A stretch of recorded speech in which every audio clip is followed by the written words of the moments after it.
আজকের এই ভিডিওটিতে আমি আপনাদের জানাবো এনএফসি কি এবং এটা কিভাবে কাজ করে। তো আগে এই ভিডিওটি দেখতে থাকুন। নমস্কার বন্ধুরা, আমি সৌরভ আর আপনারা দেখছেন এক্সট্রিটেক।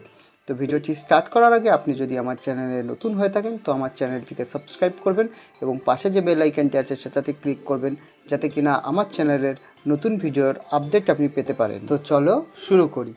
তো এনএফসির পুরো কথা হচ্ছে নিয়ার ফিল্ড কমিউনিকেশন। তো এনএফসি দু প্রকারের হয়, একটা অ্যাক্টিভ এনএফসি আর একটা প্যাসিভ এনএফসি। অ্যাক্টিভ এনএফসি মানে হচ্ছে যেটা সবসময় ব্যাটারি থেকে পাওয়ার কনজিউম করবে, মানে যেটাকে সবসময় আমাকে পাওয়ার দিয়ে রাখতে হবে। আর প্যাসিভ এনএফসি হচ্ছে যেটার সাথে আমরা কোনো ব্যাটারি কানেক্ট করি না, মানে যেটা শুধুমাত্র অ্যাক্টিভ এনএফসির কাছে আসলেই কাজ করতে স্টার্ট করে দেয়, সেটাই হচ্ছে প্যাসিভ এনএফসি। প্যাসিভ এনএফসি দুটো পাশাপাশি রাখলেও কোনো সময় একে অপরের সাথে কানেক্ট হয় না, আর দুটো অ্যাক্টিভ এনএফসি যদি পাশাপাশি রাখা হয় তাহলে একে অপরের সাথে কানেক্ট হয়ে যায়।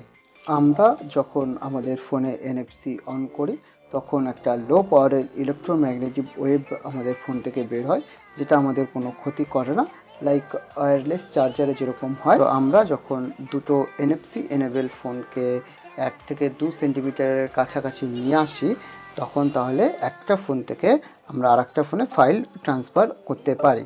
তো আমি এখানে একটা ডেমো দেখানো হচ্ছে এই ভিডিওটিতে। তো এখানে যখন এই শেয়ার অপশানে যাওয়া হয় তো সেখানে একটা অ্যান্ড্রয়েড বিম বলে অপশান থাকে।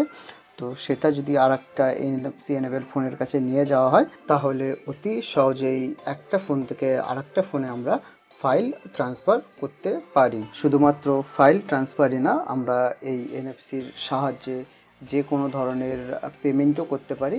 লাইক আমরা অনেক শপিং মলে কিংবা অনেক দোকানে দেখেছি যে এরকম পজ মেশিন বসানো আছে। তো আমার ফোনে যদি এনএফসি এনেবল হয় তাহলে আমি এই এনএফসির সাহায্যে আমি ওখানে পেমেন্ট করতে পারবো। এবং এখনকার যে আমাদের যে এটিএম কার্ডগুলো আছে সেই এটিএম কার্ডে যে নতুন যে চিপের মতো একটা মানে সিম টাইপের মতো একটা যে জিনিসটা আছে সেটাও এক টাইপের এনএফসি।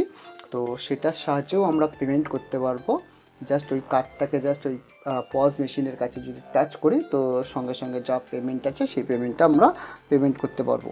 ইভেন যে মেট্রোর টিকিটটা সেটা হচ্ছে একটা প্যাসিভ এনএফসি চিপ, যেটা আমরা মেট্রোর টিকিটটা আমরা কিনি, কেনার পরে জাস্ট ওই চিপটাকে আমরা যখন মেট্রোতে এন্টার করি তো আমরা ওই চিপটাকে একটা মেশিনের কাছে ঠেকালেই আমাদের একটা গেট ওপেন করে।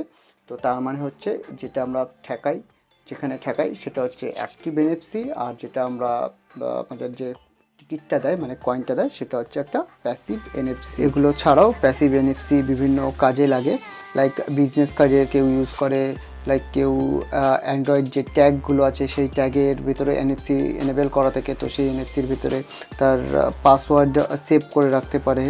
তো অনেকে অনেক রকমভাবেই করে, আর বেশিরভাগ স্যামসাংয়ের ফোনেই আমরা এই এনএফসির সাপোর্ট দেখতে পাই। এটাই হলো পুরো এনএফসির ব্যাপারটা। তো আজ এই পর্যন্ত, এবং ভিডিওটা কেমন লাগলো সেটা কমেন্টে জানাবেন এবং আপনার বন্ধুদের সাথেও ভিডিওটা শেয়ার করবেন, যাতে কিনা তারাও এই এনএফসি ব্যাপারটা জানতে পারে। তো থ্যাংক ইউ অ্যান্ড টাটা।